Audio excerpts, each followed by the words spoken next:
Good afternoon. It's Brandon Triche coming to you live in Atlanta, Georgia for these urban times. I got my good brother Ramon Harris. How you doing, bro? What's going on, Chief? How you living, bro?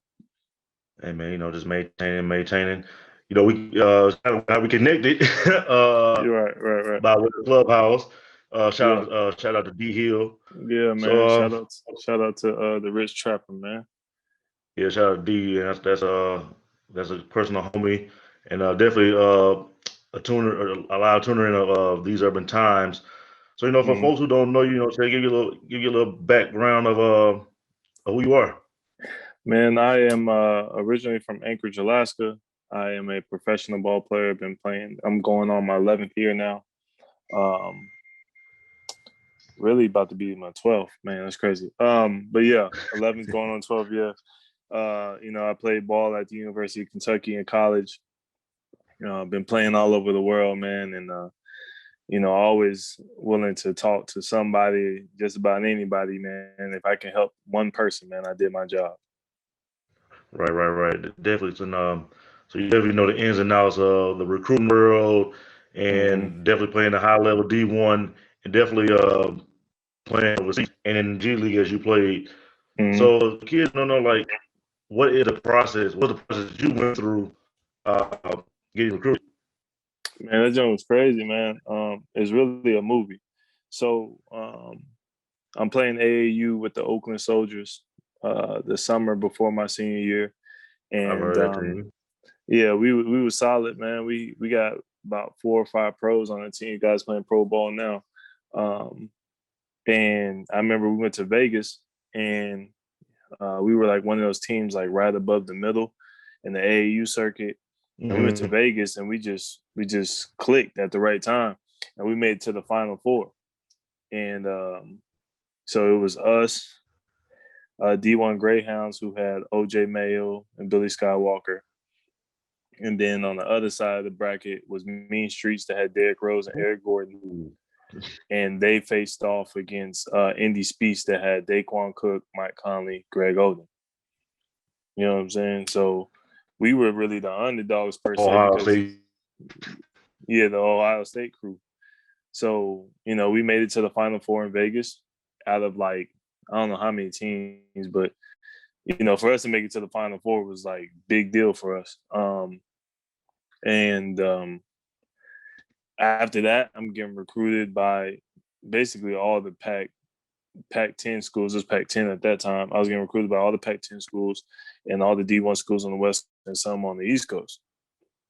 So I go home, play my senior year, go back to Alaska, and I just won my fourth state championship in March. And so after I won my fourth state championship, I was really about to commit to USC. And USC called me and was like, "Hey man, you're not eligible." I'm like, "What you mean I'm not eligible? Like my grades is good." They was like, "Nah, not that. Um, your class, a math class that you took your sophomore year of high school, is not clearinghouse eligible." And so when word got out of that, I lost every scholarship offer that I had. So how is the sports team come out of Alaska? Man, we got a lot of talent, man. We got a dude right now who's playing for Auburn. We got another dude that played for UConn. Myself played for Kentucky. Mario played for Kansas. Trajan Langdon played for Duke. Boozer played for Yeah, Duke. training is from Alaska. That's right. That's right. Yeah. There's so many people, man, that kind of flew under the scenes going to big schools. And then going to some smaller D1s. Like we have a lot of talent, man. We just don't have the accolades or the resources like a California, a Texas, a New York, or Florida. Because there's so many tournaments going on for us to travel. It really takes us to travel. You know what I'm Mm, saying? So we have to pick and choose, kind of pick and choose wisely. You know what I'm right. saying? But when I played for the Oakland Soldiers, you know what I'm saying? Like I'm in Oakland. My mom's from Oakland. My grandmother still lives in Oakland. I still have family in Oakland. So I just stayed at my grandmother's house and we was playing almost every weekend. whether we was going to Santa Clara, whether we was going to Vegas, whether we was going to Southern Cal, like, you know what I'm saying? Like the access of basketball is so different. And that's the only difference I could really say, because we have 450,000 people in the city. Mm-hmm. You know what I'm saying? So we got about 4 or 5 malls, downtown. You know what I'm saying? We got everything any other city has. We just out the way. Right. Yeah, we just out the way. Right. We just out the way. And so like when we did travel, you know what I'm saying? We played in Texas, we played in Tennessee, and we would play teams, and they'd be like, oh, we playing a team from Alaska, da da da. And we just be warming up, they going crazy, throwing windmill and everything between the legs, kiki, laughing. But once the ball went up, you know what I'm saying? We earned people's respect for sure. Yeah, they thought we were sweet for sure. Yeah, they thought we were sweet. So would you say Anchorage is more of a basketball town or football? Or a little bit of both. It's a little bit of both, man. We had some people come out of Alaska football, do their thing at the college level. I just think that, you know, basketball has had a little more success professionally. Mm-hmm. You know, we had a few guys come from Alaska, man, and, you know, do their thing at the NFL level. I just think we have more relevancy with basketball than football. Right. So take us back, you know, your childhood growing up. You did say your mom played. So your mom also have a unique story about, you know what I'm saying, when your mom found out she was when you were coming into the world. Yeah. So give a little people a background about that. Yeah, man. So my mom played ball. Like I said, my mom is from Oakland. So, you know, for her to play ball, yeah, she's from the town. She played ball, and my grandfather was in the military. So her sophomore year of high school, they moved to Alaska. And my mom, I actually graduated from the high school she graduated from, which was really dope. And my mom played ball, and she was a killer. Like, she was a small forward /4. And, you know what I'm saying, she was like a beast. And I keep hearing stories from people. But my mom went to Highline in Seattle to play college ball, and then she transferred back to the university in Anchorage. And my mom was playing, and my mom played college ball until she was 6 months pregnant with me. You know what I'm saying? Yeah, bro, she played until she was 6 months. Yeah, she was 6 months pregnant, and like, you know, I got some articles with my mom. Like, she was getting like 22 points, 12 boards, 20 points, 16 boards, like 15 points, 17 boards. Like, my mom was a hooper. You know what I'm saying? She putting up double dubs while she was pregnant. Yeah, like while she was pregnant. You know what I'm saying? And like, my mom said she would have kept playing because she was like, I was fine. Like, I didn't have any issues, like nothing. But her college coach was like, listen, I don't feel comfortable with you. You starting to show now, and, you know, you get hit. And my mom was a physical player. So he was like, you know, you play physical. If you get hit, something happened. He was like, I don't think I could live with it. So he kind of like, you know, asked my mom to step aside. And my mom, you know, she kept me. And she played till she was 6 months pregnant. And then the coach asked her to sit down, and she had me. And she tried to get back in the game, but it wasn't the same for her. As she told me, she was like, you know, I just kind of chose another career path after that. No, that's crazy, because that definitely shows the power of women. Because everybody talks about, Facts. you know, when Serena was playing while she was pregnant. I have another homegirl who played in high school while she was pregnant. Your mom played while she was pregnant. Like, that's crazy. You said your mom was already a bruiser at that. So we already know how if you hoop, you know, you catch elbows, you get hit, she falling. She may fall on her stomach, possibly. Like, that's crazy. The fact that taking the charge, you know what I'm saying? Taking charges. Yeah, anything. Like, nothing never seriously. She never had no serious pain or anything like that, or injuries that prevent her from carrying out the pregnancy or any the effects that happen to you. So that's definitely something crazy. So since, you know, saying you were Holly, for like how many go back to your high school days? Who all were the top schools that were recruiting you? Man, I was getting recruited by all the Pac-10 schools. So that was Washington State, Cal Berkeley, UCLA, USC, Arizona State. Man, Stanford was kind of in there, but I don't think academically I was Stanford's level. You know what I'm saying? Like Stanford's a different level. Yeah, Stanford's a different level. You know what I'm saying? Like I was really getting recruited by almost every D1 school on the West Coast. You know what I'm saying? And there were some schools on the East Coast as well.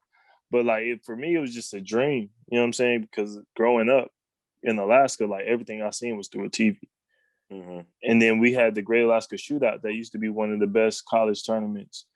Like I done seen Vince Carter play Stephon Marbury. I seen Dwayne Wade play when he was in college. I seen Kenyon Martin play in college. Like I seen so many pros that are like Hall of Famers. I seen them while they're in college because of the tournament that we had. Mm-hmm. So I was like, man, when I get older, like, this is what you want to do. This is what I want to do. Like, you know what I'm saying? See North Carolina play Georgia Tech. You know, Stephon Marbury. I didn't know who Stephon Marbury was at the time, but he was killing. I was like, man, who is this? Who's the guard for Georgia Tech? And well, I just follow players. You about to make H happy. That's one of his New York brothers. I already know he Man, listen. When I seen him play North Carolina at the Great Alaska Shootout, I was like, yo, who is this guard? Like, because I knew about Vince Carter.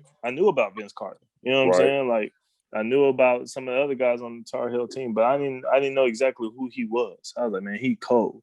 And I followed him after the Great Alaska Shootout.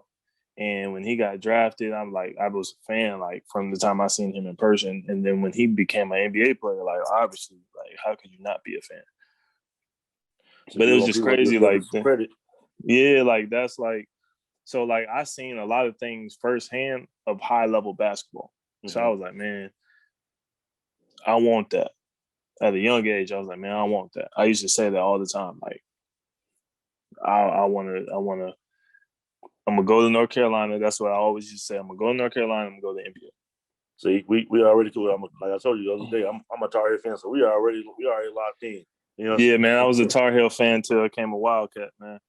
And I mean, that's till I came a Wildcat. Yeah, then that's cool.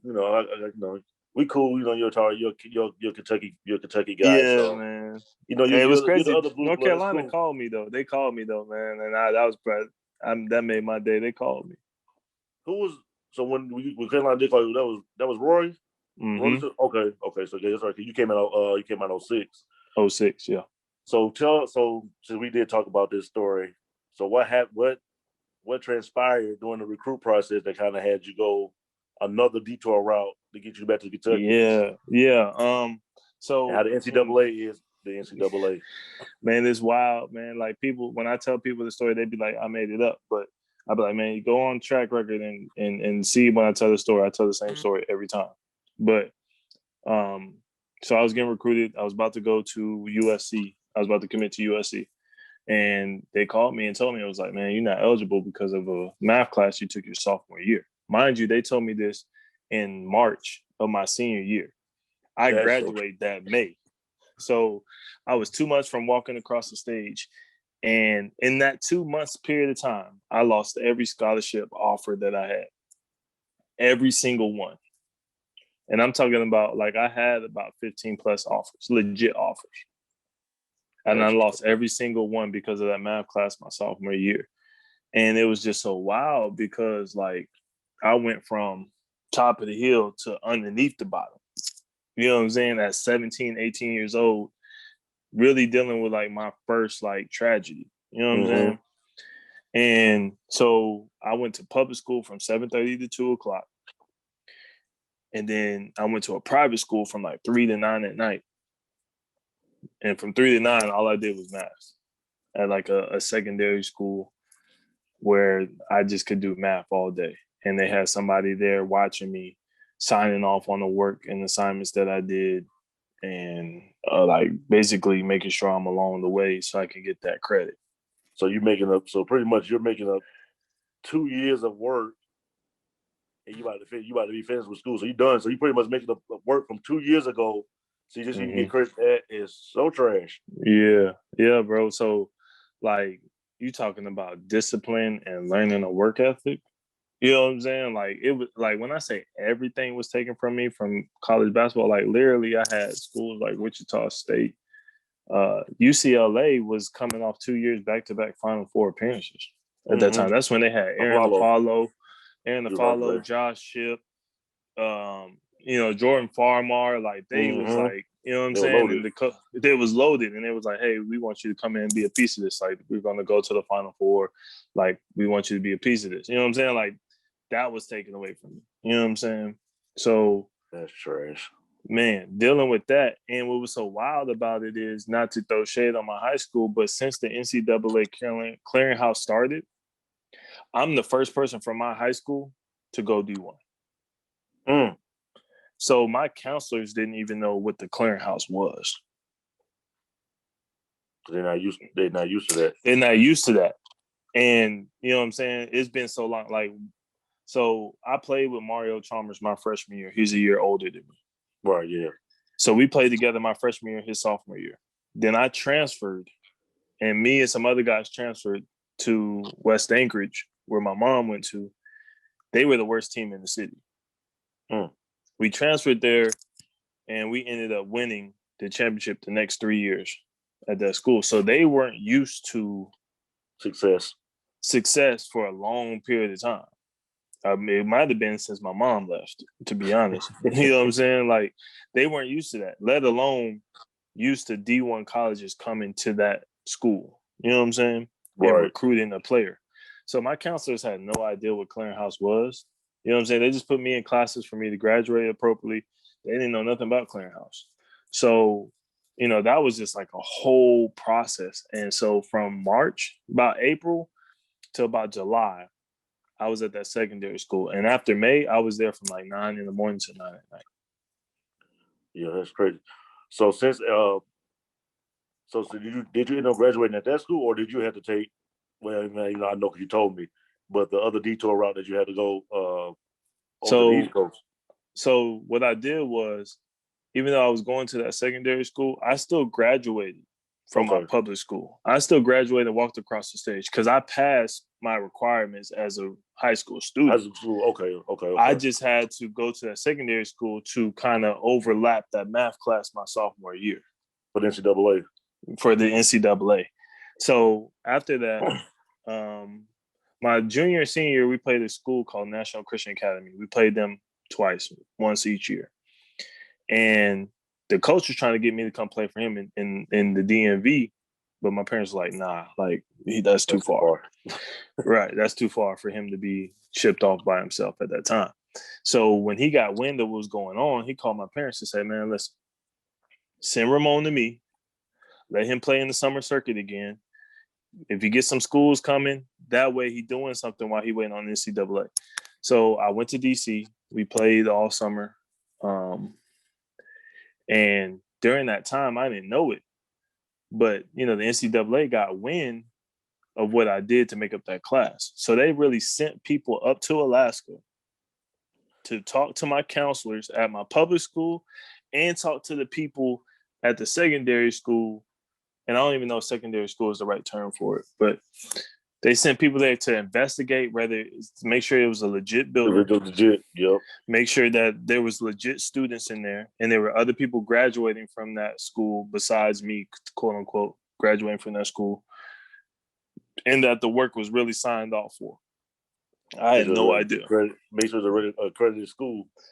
Right. To make sure that it was legit. And shout out to the people at the school, man. I haven't talked to the lady in a few years, but what she did was to help me. She went through a whole nother process to make her school clearinghouse eligible, just so I can be eligible.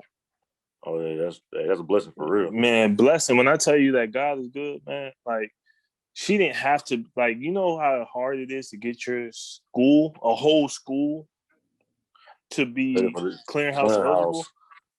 And she did it in a time span of between April and July. Ooh.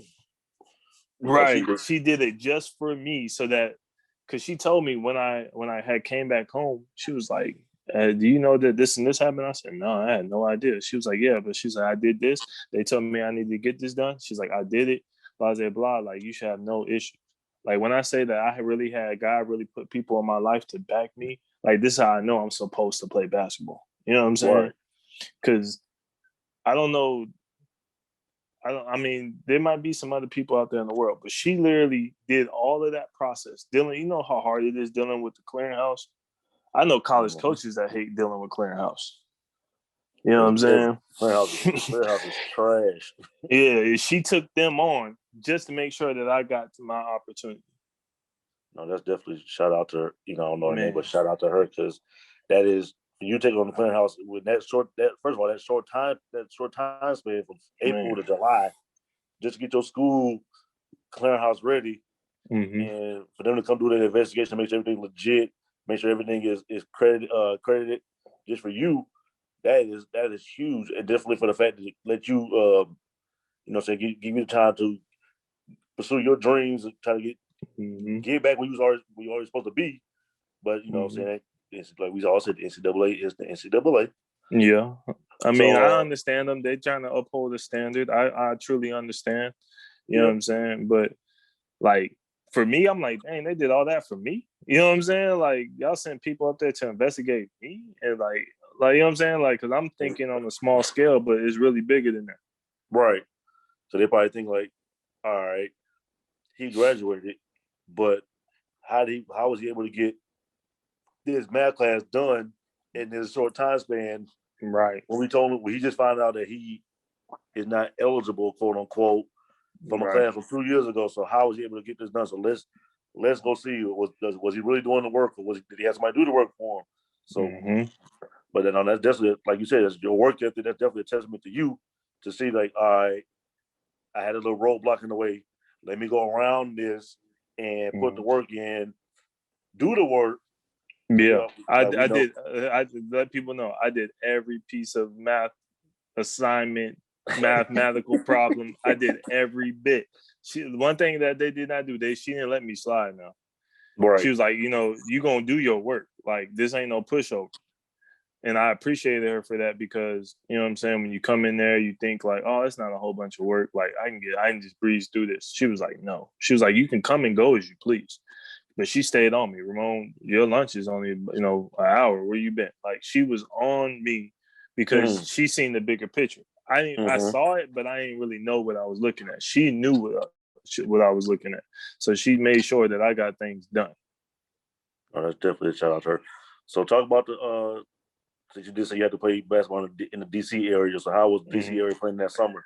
Man, it was lovely, man. I became a whole new player because of that. You know what I'm saying? Just playing high level talent every day. You know what I'm saying? Whether I was in practice with my teammates or we playing in Pittsburgh, West Virginia, New York, you know what I'm saying? Playing in DC for the weekend. Wherever, going to North Carolina, like it was constant competition. And, growing up in Alaska, when I played with the soldiers, it was constant competition. And no offense, when I came home, like I was just two different people. You know what I'm saying? And so, man, we played every weekend. We were somewhere playing, and like during the week, practice twice a day, maybe depending on how we played that weekend. Like, you know what I'm saying? It really got me to a whole nother level, and it was just so crazy. Like when I tell people this story, man, they don't believe it. So we were playing in West Virginia. And at this time, like word was getting out that there's a possibility that I was going to be cleared. So school started calling again. And school started calling, and I'm playing good in these tournaments. And, my prep coach, shout out to Coach Brown at National Christian Academy in Fort Washington. He was like, hey, Slim, he was like, you could really do some things. And he was like, man, these schools is calling. Like, don't drop off. Like, don't let that get to you. Like, these schools are calling. So I'm like, okay, cool. And at that time, he was pitching me to Georgetown, and Georgetown was like, yeah, we love him. You know what I'm saying? So I'm like, shoot, Georgetown, like, you know what I'm saying? That's like the black staple. You know what I'm saying? When it comes to college hoops, you know what I'm saying? Georgetown's like the black staple. And so I was just like, man, Georgetown, like, And there was a guy that they had on the team named Jesse Sapp. He played for them, and when I played against them for 2 years, and he went to Georgetown. So I'm like, Sapp, yo, how is it? Blah, blah, blah. He was like, "You sure you want to come here? Because the Big East is a dog." I'm like, "Man." That's back when the Big East was still the Big East. Yeah, that's when Big East was the Big East. And he was like, "Yeah, man." He was like, "Just know it ain't no joke." I said, "All right, bet." So, I'm in my mind, I'm like, "Man, I'm going to Georgetown." And, so I'm sitting there waiting on Claire House and playing, and we're in West Virginia. And I get a rebound, push it down court, dunk it. I get another rebound, push it down court, dunk it again. Then I get a rebound, pass to my teammate. We running down court, he throw me a lob. I dunk it. So I got 3 dunks in a row. And AAU, when you start dunking, people going crazy, more people come around your court. The gym started, the gym started, standing room. Right. So I'm like, okay, we hype, we winning and everything. And what I didn't know is that Tubby Smith's son, who was coaching, I believe, at Tennessee Tech, he was on the court next to me, and they had offered a kid already. He was with assistant Coach Rougeau, who was assistant to Kentucky. Kentucky had already offered this kid that was playing next to me. But when that crowd got crazy and I did what I did, they came to our court. So his son called his dad and was like, "Dad, there's a kid here. I think you need to recruit him. You're going to love him." I had no idea. So at that time, you know what I'm saying, I was dealing with clearinghouse. I was dealing with schools. I was like, "Man, F it, I'm ready to commit and go home." You know what I'm saying? Like, I'm ready to go home, man. Like, coach tripping. You know what I'm saying? Like, the little things. And my parents was like, "Well, you got one more tournament, and we going to follow through. No matter how you feel, you going to first finish what you started." All right. So I'm like, okay, all right. So we go to Nationals in Orlando the next weekend. We make it to the quarterfinals of the playoffs. And we playing, and I remember I was at the free throw line, and I seen this older gentleman walk in, Nike hoodie or zip up jacket. He had a dad hat on, some jeans, looking like a regular dude. So I see him. Old player. Yeah, I see him, and I see him looking at me, and I'm like, "Oh, I'm like, there's somebody dad. Like, it must be somebody dad." So I keep playing, and I finished with like 25. And at that time, UNC Charlotte was there and Providence was there, and I knew they had already offered me. So I'm sitting there and I'm playing, and after the game, we end up losing that game. So after the game, man, I got about 30 missed calls from my mom, and I'm a little annoyed. Like, I hate losing. Like, I hate losing. I hate losing more than I like winning. Like, when I lose, like, I need a minute. You know what I'm saying? I can dig that. So I finally call my mom back when I get outside or whatever, and she was like, "Where you at?" I'm like, "Outside the gym." Like, da da da. I'm like, "What's going on?" Like, you called me 30 times. Like, and she was like, "I don't know what you did," but she was like, "Tubby Smith from the University of Kentucky called me. He offered you a scholarship over the phone." I'm like, "Wait, hold on, what?" She was like, "Yes, he already know who you are. He already knows what's going on with Clearinghouse. He gonna call Clearinghouse tomorrow and help you get out of that situation. And he gonna help you and vouch for you and this and that. And he offered you a scholarship over the phone." I was like, "Man, I ain't even talked to this man. Like, you know what I'm saying? Like, I don't even know. I knew who Tubby Smith was, but like, I ain't never like, oh, hello, Coach Smith. Like, I'm such and such." Man, whatever he seen, he loved in me. And he called my mom and offered the scholarship to my mom while I was playing. Well, that's the power. Also, the power of, the good man upstairs and the good man upstairs, man. The AAU tournaments, like, Sam, it's when people start hearing, saying somebody doing something, oohs and ahs, people go start moving to the next court and see what's going on, see who's doing what, and you never know who's in the stands. You never know. Say, if you didn't have three dunks, then if you had 3 dunks, then you wouldn't have had Tubby Smith's son look at you. Then you wouldn't have had him call his dad.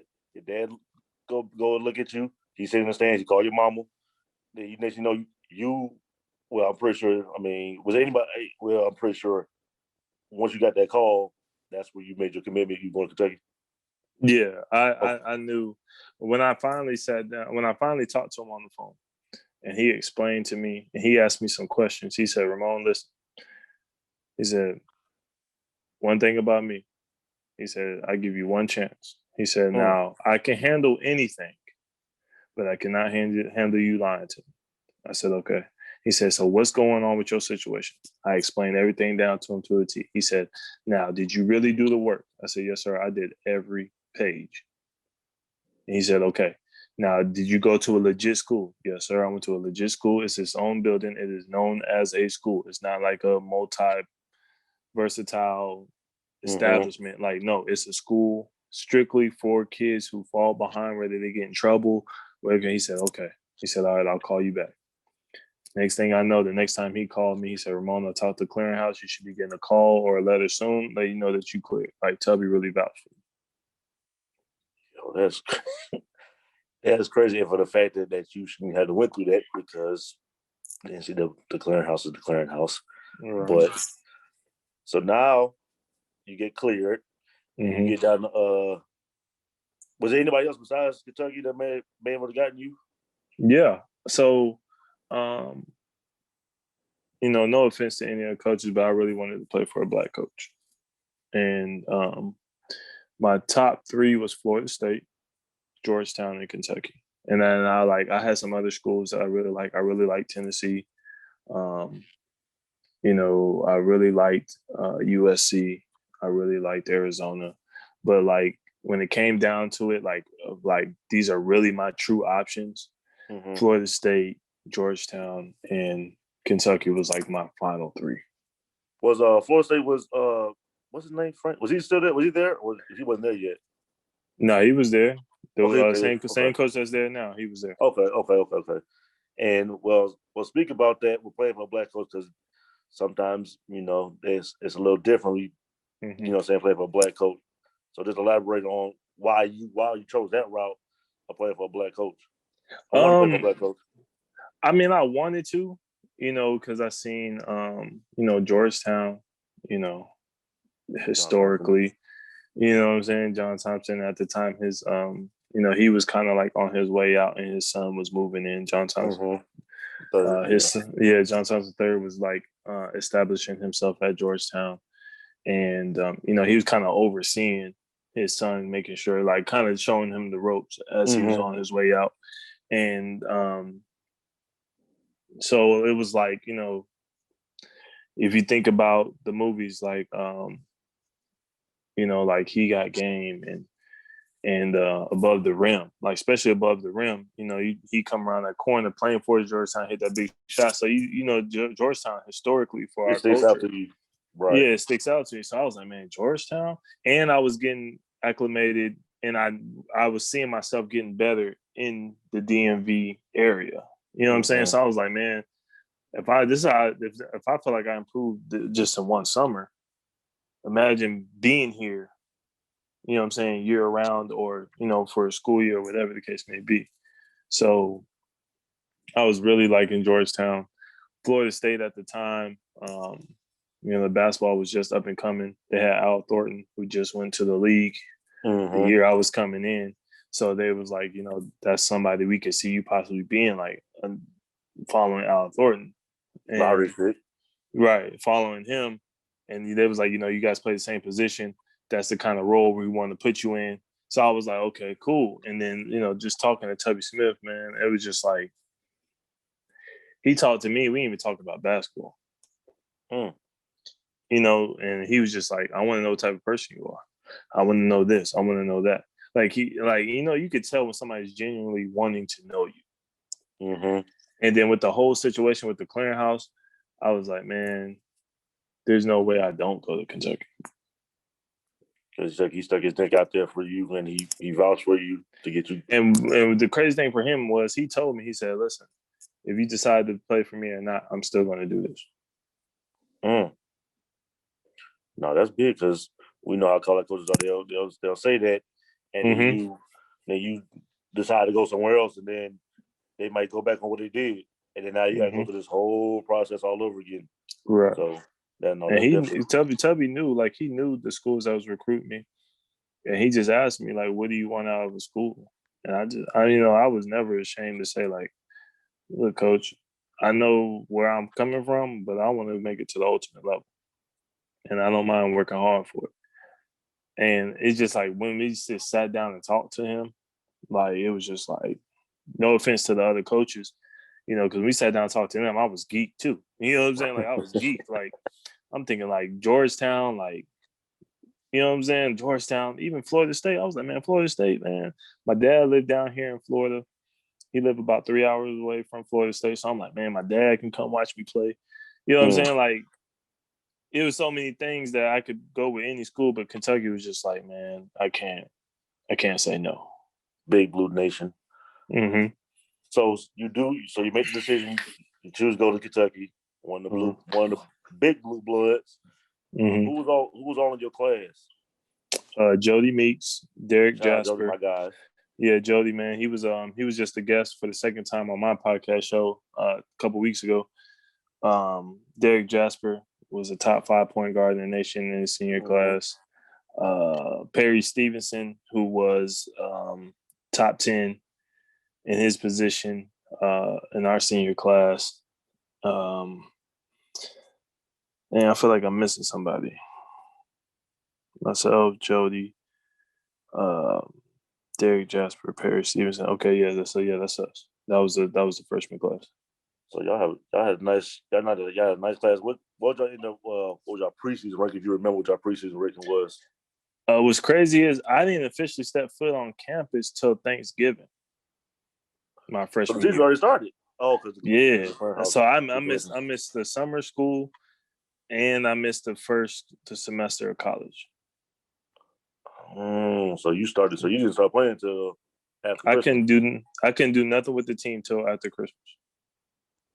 until Christmas break. So with everything being even when I got cleared like August 2006, and Kentucky was trying to get me there as early as possible.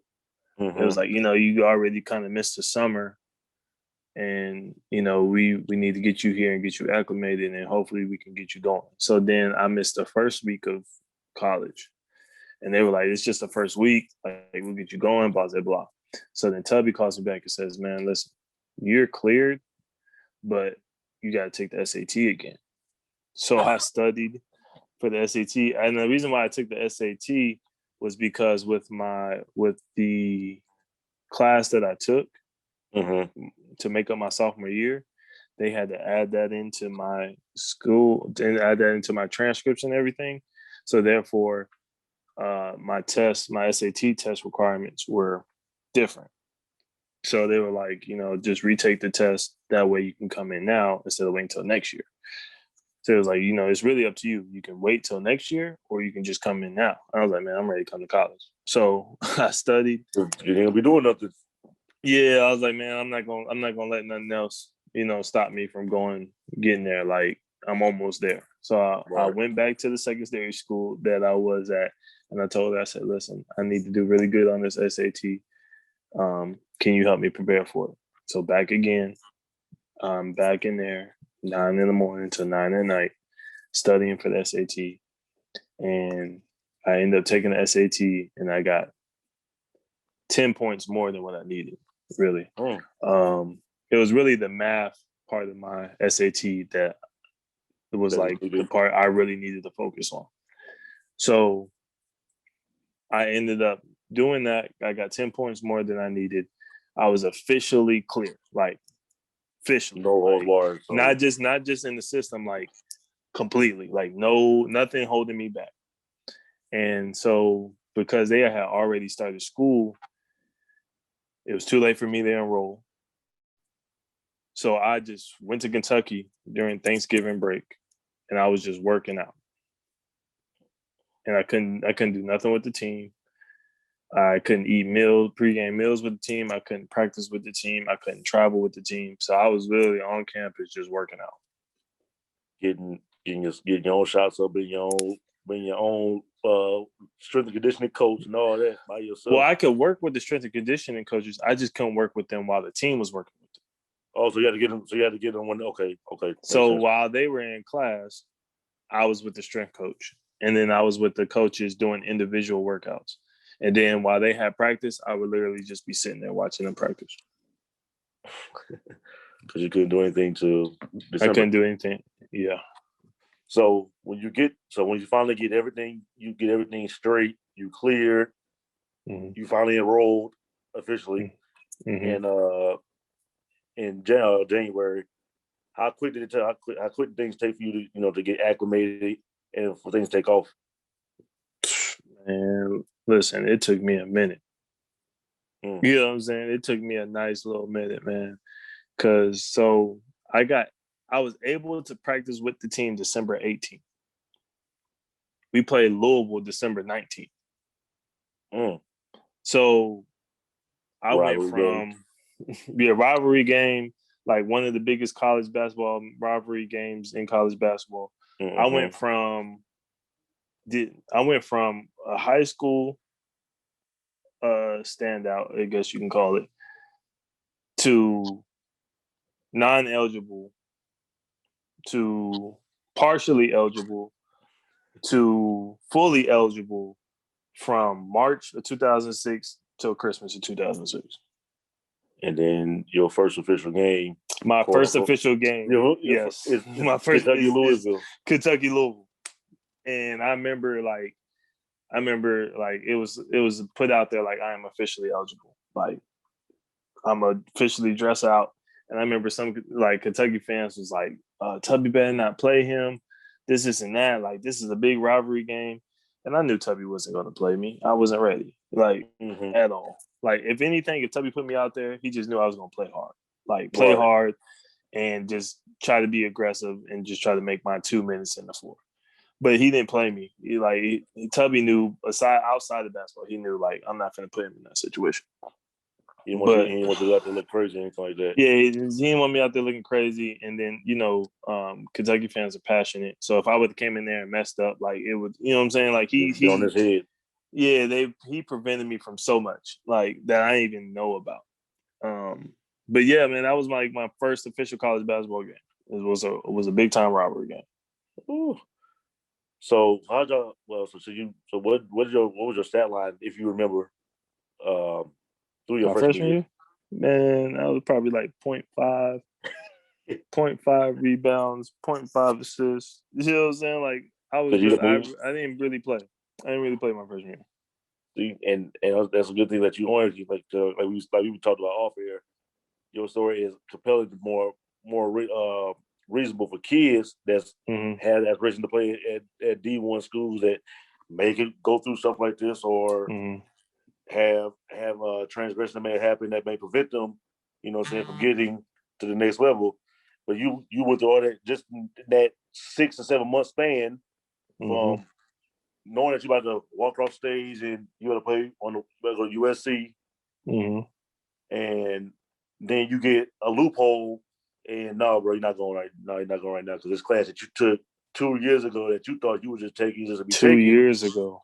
And then that happens. Like, you probably look on the face like, man, what is this? This ain't got nothing to do with college. Like, bro, right. Like, I'm like, y'all just now telling me this? Right, like y'all could have told me this last year or something like that. I could have took you going to my senior year. I would be cool. Right. So you go through that. You had to go across the country. They go to DC and then play. And then, as we all know, college coaches get wind of you, saying something happening. Oh, we're going to back off of him. He's ain't no telling what may have been said or whatever. Oh, this may happen, that may have happened. So then you had to go take the alternate route and go to DC, and then you get with the other coach. Now you playing well, and now your names get back out there. And this is pre-social media. So right. There's nothing, saying. Now this is all this word of mouth. Facebook probably getting started. This probably still MySpace era still. So yeah, it was MySpace era still. It is. So now we dating ourselves. Top 5 friends, top 10 friends. right. So now you got that, and then so now you propel to that area. So now the schools are coming back. Now you're on the East Coast. Now you have the East Coast schools looking at you. And you still have the West Coast schools that remember your name, and it's like, okay, this kid was, saying he still had talent. Okay, now let's see what he can do with this layoff per se that he had. You put the work in with that, and then now you got to Kentucky, which is You probably didn't think about 6 months ago, thinking about going to Kentucky. You think going to stay on the West Coast. I was, man, it was so bad at that time. I even tried to go JUCO, and they told me they couldn't take me. Oh, well, definitely bad. JUCO can't take you. JUCO take everybody. Listen, I was being recruited by, I forgot which JUCO it was, but it was in Kansas, and they were the number one JUCO in the nation. They knew what was going on. They was trying to get me. I know who you're talking about. It's in Kansas. It's in Kansas. Yeah, some places. It was like they was on me tough. Like, listen, come here. We'll make room for you. Like, wanted me heavy, and I was like, nah, I don't know if I want to go JUCO. And like they kept talking to my mom, and my mom said that she was like, Ramon, maybe you should just go JUCO. Maybe this is your storyline. I was like, okay, and I finally it took me a few days to like mentally accept that. And I was like, okay, cool. Like, you know what? I can go to JUCO 1 year because I'm clear, so I don't have to be there 2 years. It's just 1 year to really put myself on the map. And then I can go to any college I want to. I can just leave. Man, they called me back and said, man, we can't take you. Man, I was like, God, dog, man. Like, I can't catch a break. But, looking back at it now, it was just like, what God has for you, He has for you. Mm-hmm. You know what I'm saying? And you can get there the easy way or the hard way. You know what I'm saying? But you'll get there. Yeah, one way or another. So, it just is a process, man. Like when I tell people the story, they be like, man, you lying. I'm like, nah, like this ain't everything that I'm saying is factual. Like nothing's exaggerated. Nothing is put on for it. Like I tell this story because there's some kids out here, man, that really don't know. Like there's some kids out here that, they just, I don't want to say coast through, but they're prepared at a certain type of level to where they just skip the process that I went through. And there's some kids out there that have no idea whatsoever. There's definitely going to the next level, not even going to the league, going to college. Like there's a lot that goes into, these kids picking these big schools. Like anything can happen. And nowadays we know some of these kids may not be ready for that. They're like, oh no, I'm not going through that. I'm going the G League route, which ain't a bad route now. No, it's not a bad route. Or going overseas, i.e. Brandon Jennings. Because Brandon Jennings had that same, probably not to that extent, but he had the same not being cleared, not being able to get to Arizona. So he had to take the route and go overseas. Yep. And Brandon Jennings, his situation was one of the reasons why they investigated me so hard. Because that was right when allegedly he didn't take a class or somebody took a test from him allegedly. I don't know exactly what it was. That was 2006. But, he had something going on with that. And because Tubby was calling on my behalf, they was like, why? We're going to figure this out. Like, so that was a part of the reason why they sent people up there. So Brandon Jennings, shout out to Brandon Jennings. Hey man, shout out Brandon Jennings, man. Shout out Brandon Jennings, a tough crowd. Allegedly, man. Listen, Brandon, if Brandon get wind of this, I don't think you did that, bro. I think you did everything you supposed to, man. They just hated on you, bro. No, I think he was too. Because yeah, that was pre-social media. Social media was just getting buzz for real, and Brandon Jennings was he was a highlight sensation. He was a highlight sensation. If overtime and House of BR Hoops and House of Highlights, all that stuff was out when Brandon Jennings was in high school. Yeah. Man. Yeah, he was going crazy. Man, he was going crazy. He was doing stuff we weren't I think a school hated on him, man. I think I think a school was like kind of upset that he picked Arizona and they felt like he was coming their direction. So I think they put a little bird in some people's ears. I think that's what happened. But probably one of California schools since he is California. Listen, man, that's I ain't gonna speak on something I don't really know. But that's I think that's what happened. Things happen. So you get down to Kentucky and for folks who don't know, like Kentucky eats, sleeps, and breathes basketball. Like we talked about off there, I said I've heard the stories, saying that, y'all are rock stars. Like how is it being in Lexington? Man, it's a blessing and a curse at the same time. It's a blessing because, like, you know, it's every kid's dream to go to a big school and be a part of a historic basketball program or whatever sport they play for. But at the same time, like, there's just certain things we couldn't do. We couldn't live off campus. You know what I'm saying? We couldn't live off campus because they were so afraid with all the rules and regulation that people would be giving us benefits, you know, giving us gifts, stuff like that. Yeah, and they couldn't really keep an eye on it if we're leaving off campus. So that was like one thing, like, you know, didn't really experience in college. And because we are the only team per se in our area, like there's no NBA team, we got a lot of attention. Yeah, we got a lot of attention, man. So, you know, just being at the mall and one person see you, then 3 people see you, then 7 people see you. The next thing you know, it turns into an autograph session. You can't even really get done what you're trying to do. No offense. But you know what I'm saying?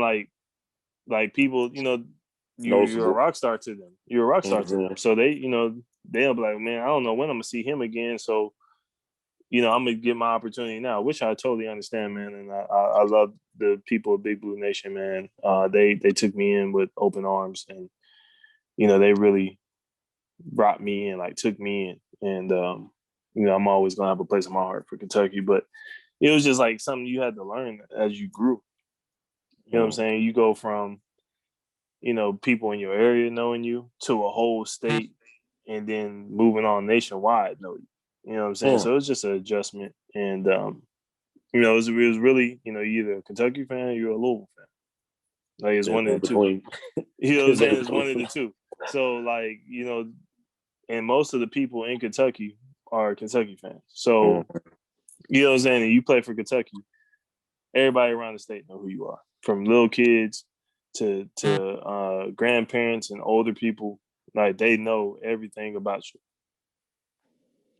Then you said you told us on Clubhouse. You told us you called it a quick story when you went to the football game. Yeah, and you had 2 instances with the kid and the pitcher taking the pitcher gate. It wasn't a pitcher gate, but the pitcher taking that kind of gives credit to what you're saying about when you get noticed and Kentucky gets, you know, you get more things that you probably asked for that you didn't ask for that, but this is that you play basketball for Kentucky.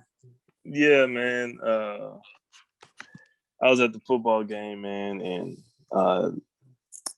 this gentleman and his wife asked for a picture, and you know his wife was like, "Oh, Ramon, you're one of my favorite players." Da, da, da. I'm like, "Okay, thank you, appreciate it." And you know, you put your arm around their shoulder, you know, and they put their arm around your waist because you're taller than them, and they take a picture for them. But this particular situation, she grabbed me, but like the front hand was kind of like on my chest stomach area, you know, and she kept. So go back to pretty much with the whole, but she grabs you. Yeah, she you know, she grabs me and she has her hand like on my chest and her stomach, and she's like moving her hand, like kind of, you know, feeling on me a little bit. So I'm like uncomfortable. And so I didn't want to make a scene, you know what I'm saying? So I'm like, and so she goes, "Oh, you know, this and that, like, you know, it's okay." And her husband was like, "Yeah, man, listen, man, you can take her home with you want, man." You know what I'm saying? He was like, you know, if my wife were to end up with a UK basketball player, I could live with that. I was like, whoa, wait a minute. Like, like, wait a minute. Like, wait, did I just hear what I just heard? Like, you know what I'm saying? Like, I was like, man, I was so uncomfortable. You know what I'm saying? But like, really offered his wife to you. Yeah, but you know what I'm saying? Like, you know, it's just like that's just how they see UK basketball, man. Like it's really a religion, you know. And you know, like I had a little kid. We were doing a father-son camp. A little kid came up to me. He had to be like 4th, 5th grade. Came up to me and was like, "Yeah, Ramon, I know who you are. I know at the Adidas tournament in Tennessee last summer, you averaged this many points and that many rebounds, and you made all tournament team. And I noticed the year before when you was playing at the Whataburger tournament in Texas, you you make all tournament team there. Like, I noticed that you make all tournament team at every tournament you play. I'm like, wait, hold on. How do you know that? Like, you only like 4th, 5th grade. Like, he knew my stats and everything, like memorized. Well, like he got a card and looked at the back of it and read. Right, like he knew everything. He knew everything. So that, but I mean, like you said, that's all they got down there is basketball. They love their UK sports, man. They love it. And there's nothing, like you said, because I went to school. I went to HBCU, but I went to school in Alabama, so I already know how that rocks down there between Alabama fans and Auburn fans. So that's all they got down there is that. And I've always said, if there was ever a professional team to come in Alabama, folks probably wouldn't care about them. Probably not. Yeah, probably not. I said, just like probably Kentucky, folks probably wouldn't care about it because they'll be unless there's some guys on the team that play for the team, but they still not gonna get the bulk of the love like Kentucky gets. Right, Kentucky go get all like I compare it to like Kentucky, Alabama are the main states. Kentucky basketball, Alabama football, right, and Auburn and Louisville are kind of right underneath that. Yeah, right underneath. Yeah, just off the fact of the success that they've had, the players that came out of there, the history they have, the pedigree of coaches that's been at those schools. Even though I hate giving Alabama any kind of credit because I'm an LSU fan, but that's another story for another day. I despise Alabama football, but I give respect where respect due. And I'm glad credit. I know credit probably would be laughing right now, me giving credit, but that is what it is. But that's respect, man. You give credit when credit's due. That's respect. Yeah, man. I hate them. But and anybody that knows me knows that. Yeah, anybody knows me knows that. But we go forward. So now we into your sophomore year. You back. You know what I'm saying? You got acclimated. You grown. You probably grown to your body. Add a little more weight to yourself. You and Jody. You know what I'm saying? You and Jody in your sophomore year, y'all players. Was that Jordan's sophomore year? He had the 50-piece at Tennessee. Or that was our junior year. Junior year. It was our junior year. Yeah. So we'll go back. We'll go there in a minute. Yeah, that was our junior year. Yeah, that was crazy. I watched. I was like, Jordan's going off. But like I said, so sophomore, so you got saying Tubby's there. Tubby's still there. Y'all are. They got rid of Tubby after my freshman year. Also, you got Gillespie your sophomore year. And I had Cal my senior year. Okay, so you had Gillespie your sophomore junior. So how was the transition of going from Tubby to Gillespie, and Tubby, who's your guy who fought for you? Now you have a whole new coach. So it's like now you got to kind of go through that phase all over again. Yeah, man, that was tough because one, I just got acclimated, just got situated that December. Like officially, like I'm a UK basketball player December. April, Tubby's gone. You know what I'm saying? Like the whole whirlwind. You know what I'm saying? So I'm like, wait, hold on. Like we just finished March Madness. Like, you know what I'm saying? We just lost in the second weekend or the second game of the weekend. Like, you know what I'm saying? Like I'm just getting used to being a UK player, and the guy that has plans for me is gone. So at that point, man, like when Tubby got fired, like I ain't go to class that day. Like, you know what I'm saying? Because like in my mind, I'm like, are you gonna stay Tubby really rocked with me. You know what I'm saying? Like, and I knew that he was gonna develop me. You know, not just me, but you know what I'm saying? Like I knew that Tubby was really gonna make sure that I was situated on and off the court. And I was like, man, I don't know what this next coach coming in, what he think of me. You know what I'm saying? Especially since I just came in, I barely played. You know what I'm saying? Like I was like on the short end per se. And Billy G comes in, man, and he brings a whole different personality. Like him and Tubby are like night and day, oil and water. Like they just, and Tubby was like a guy, like he was trying to breed men. If that makes sense. Not only basketball players, but men. And Billy G came in on some, we finna work till our feet bleed, literally. And that, you know what I'm saying? Like, and that doesn't really translate well to college basketball. Man, like, and one thing I will say about Gillespie though, that man is a genius when it comes to X's and O's. He is a genius when it comes to X's and O's. We just was battling a whole lot, man. If you talk to Jody, he'll tell you, we dealt with a lot coming from that direction. And but one thing about Billy G, man, I worked so hard, he respected it to the point to where he started me my sophomore and junior year. So technically, you didn't like him per se, probably. You didn't like him, but like, all right, he's. And if you play sports, you have coaches that you don't like, especially new guys that probably come into your school, so you don't like him. Like, all right, bro, like he might not, I probably don't fit his plans or whatever. But you can't deny somebody who's working. Like you can't deny somebody who could play. Like you know what I'm saying. You can't keep talent off the court or off the field or whatever. So talent will always outlast, especially if you have somebody who's talented and who works hard. So you definitely can't keep them off the bench. Right. I think he was trying to work me to the point to where I transferred.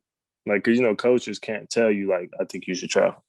But like, you know what I'm saying? Like they'll do there's a place of mind. They'll do certain things to like be like, oh, he not rocking with me. And he definitely made it clear, like on so many different levels. And I really think it's because he just didn't know who I was. You know what I'm saying? Like, you knew who Jody was. You knew who Derek Jasper was. Like, the people in my class, you knew who Perry Stevenson was. If you just look at the roster and you look at the stats, you'd be like, oh, man, like, he ain't, you know what I'm saying? Like, we can get somebody else in. But I don't think he really knew, like, the process of me getting to where I was going. So, dealing with him, like, I was like, man, I'm not going nowhere. Like, you literally got to tell me. Yeah, like, you literally got to tell me, like, this ain't here. You know what I'm saying? Because just what I've been through to get there, like, I'm not finna leave. Like, you know what I'm saying? I thought about it when Tubby was fired. I thought about transferring.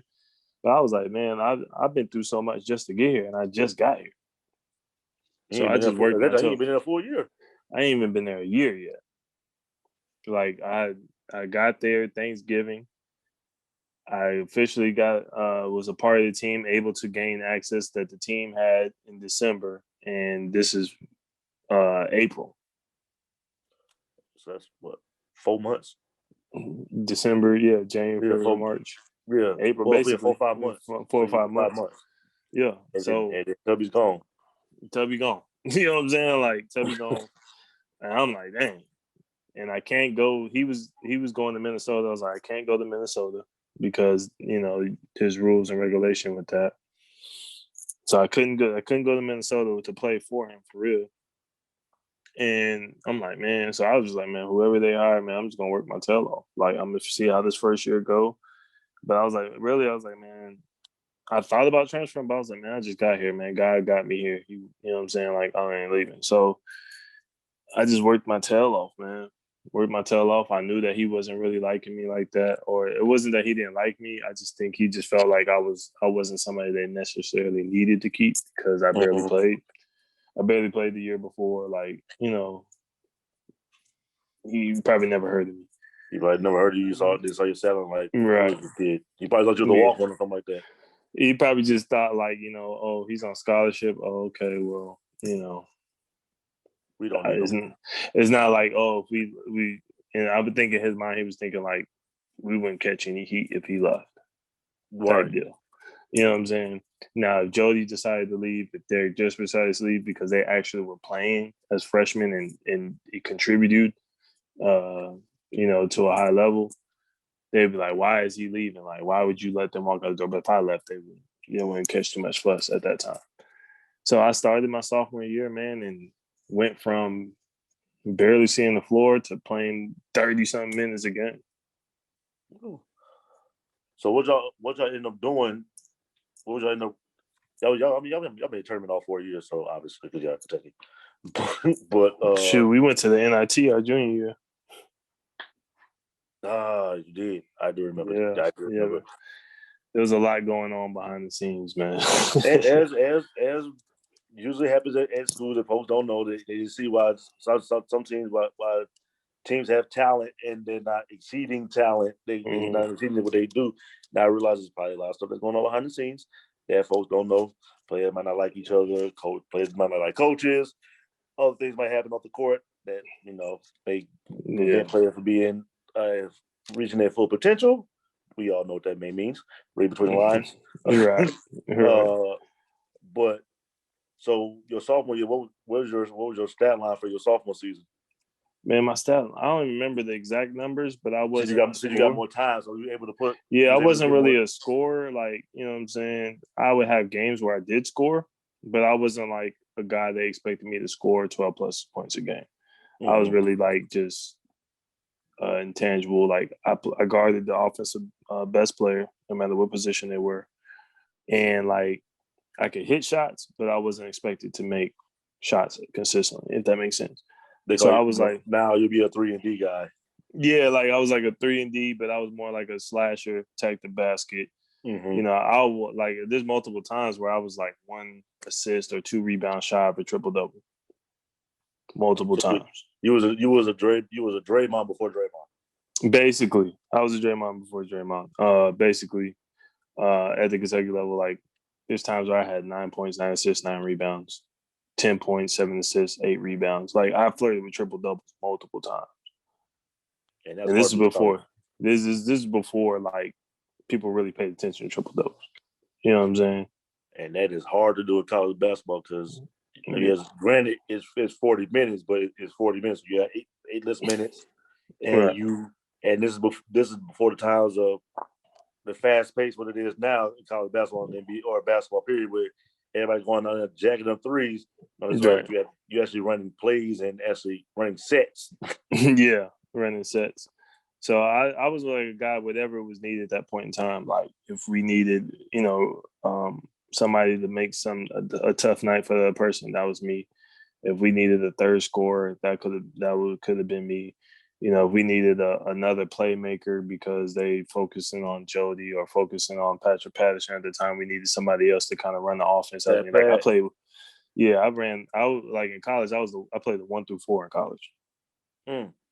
So one game, big guard. One game I might be playing point, running sets. Just because of how they matched up. Another game I might be, running the 4. Pick and pop. Like I just was like versatile. So it was really whatever we needed to try to get that win that night. So now so what did you end up doing in that tournament the sophomore year? We lost to Marquette my sophomore year, but we ended up making the NCAA tournament. Yeah, I mean, who was on that Marquette? Was that Jimmy? Was that Jimmy? No, that wasn't Jimmy. No, that was Dominique Jones, Wesley Matthews, and Jarrell McNeil. Daquan Jones. He's from Daquan is from Cobb. He's from my area. Okay, he's from your area. Okay. Yeah, he's from his area. So as we fast forward quickly, that Kentucky game, not Kentucky game, but the Tennessee game, we was speaking on Jody, the 50 ball. Yeah. Bro was going off. Yeah, bro was going crazy. So, the thing about Jody, man, is that he's real humble, man. And so, like, he's not the type of person to be like, I just made the last 4 shots, give me the ball. He's not that type of person.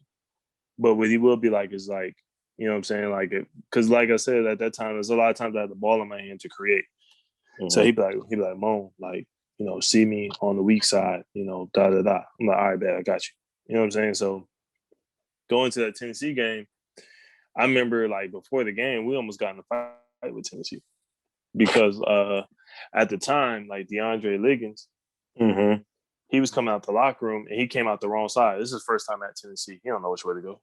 So he came out, like, the Tennessee side. And he, like, walked through the court to get to our side so he could warm up. And one of the Tennessee players really didn't like that.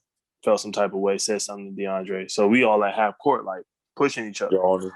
You know what I'm saying? Like, you know what I'm saying? So the game flowing, and I remember dude was talking crazy to Jody. Jody like, oh, okay. So Jody hit a couple of trade pieces. Now he at the free throw line. And dude's still talking crazy. Jody hit the first free throw. Dude talking crazy. Man, this and that, blah, blah, blah, blah, blah, talking crazy. Jody hit the second one. He goes, that's 50. And I looked up. at the scoreboard and I was like, oh, he really got 50. So one of the big men, Smith for Tennessee, when we all looked up at the same time, like, oh, he really got 50. Man, he started cussing his teammates out. Man, y'all let him come up here. Da. Man, y'all gonna let him come over here and get 50 on y'all? Man, y'all some bums. Da. Like, ain't nobody ever gonna score 50 on me. Like, da. Like, going crazy. But they couldn't say nothing, and Jody just said, that's 50. And then he hit the third free throw to give him 51, and then he hit another Tracy. They gave him 54. That's what I'm gonna say. I know you're plus 50 because I know I was watching. I was in college. Yeah, I was in college at the time. So we watching. Yeah, because that was an ESPN game. Mm-hmm. So we watching, and I'm looking. I was like, yo, Jordy going. You just like, you see players just hooping. Like, okay, he hooping. Yeah, he kind of go crazy. Okay. Yeah. He's balling. And you looking, it's like, he had the free throw line, and the little stat thing came out. I was like, oh, he had a 50. Yeah. I was like, oh. And I remember I called my cousin because him and, like I told you, him and Jody are close. Like that's that's one of his best friends. And I called him. I said, yo, you see your man's? He's like, we talking about it. I said, bro, Jody got a 50. He's like, he said, what? I said, yeah, Jody got 50, bro. Like Jody 50, is like legit 50. Like, yeah, I'm not saying like 40, rounding on like he has 50. You're right. And I was like, yo. And I think at that time, that was one of the greatest things I've seen in college watching. It's like, you don't see 50 ball. I mean, like you said, it's a 40-minute game. So it's not like you're getting that many shots up for real in a 40-minute game. But that's what I think that game really propelled Jody to get notarized for real, and to get his name out there because you at Kentucky, and that's the most points ever scored in Kentucky history. So, right. Even all the players that came through there, the whole John Wall, the Boogies, the ADs, nobody touched 50. Yeah, nobody touched 50. So if you look at the record books, you see Jody Meeks has the most points in history. Most people, unless you follow basketball, you're not going to know Jody Meeks is. Not saying in a disrespectful way. Not in a disrespectful way, but it wasn't like he was like a John Wall coming out of high school, or like a Anthony Davis coming out of high school. Yeah, he was definitely somebody that paid his dues. Definitely paid his dues. So as we because we got to wind down a little bit. So now you get, are you good? How was it playing? Because you got Cal his first year. Yeah. So how was it playing for the legendary now Hall of Famer John Calipari? I heard stories. Man, it was like a dream come true because before when I was going through that horrible deal with high school, there was an all access with Memphis. And it was I was watching Cal with the Memphis team and, just going through the process and the camera all behind the scenes and his speeches before the game and what he's saying. He'd be telling, not Derrick Rose, but he was telling, certain player this and telling a certain player that, blah, blah, blah, and, all that stuff. So when he came to Kentucky, it was like a weight lifted over Kentucky basketball, man. You know what I'm saying? And so for him directly, like he's one of them coaches. Like, man, we playing ball, we're putting our work in, we out of here. Like, I'm not finna waste your time, and you're not finna waste mine. You know what I'm saying? Like his practices don't be like those long drawn out. We just doing drills just cause. Everything we do in practice is because it's we're gonna need for that next game. And once we got to SEC tournament play, man, we was in there 45 minutes and we was out. Like he ran it like once we got to a position where we could determine how practice was going to be, he ran it like an NBA practice. He really ran practice like shooting around. All right, we here 45 minutes from now. All right. He'd be like, man, listen. Boom, boom, boom, boom, boom. We out of here. We out of here. Listen, we're going to have to play 3 games in 3 days, and we got to travel tomorrow. So this is what we're finna do. We're finna split up the guards and bigs. We're going to work on, they like to run zone, so we're going to work on our zone offense. We're going to throw the ball up, and we just going to play. And our practices were crazy. Like, imagine the starting five was John Wall, Eric Bledsoe, Darius Miller, Patrick Patterson, DeMarcus Cousins versus me, DeAndre Liggins, a guy we had named by Darnell Dotson, Perry Stevenson, and Daniel Orton. And they only got drafted first round too. Yeah, like that was our practice. So could you imagine what practice was like when we played 5-on-5? Ooh, man, everybody getting dunked on. So now looking at those first 5 made it. Daniel made the league. DeAndre made the league. Didn't Dawson make it too for a little bit? Nah, he didn't get the opportunity. I know he played. But he played professional though. Yeah, he played professional. So 7 out of 12 made the league, and 6 of them went first round. So we have froze.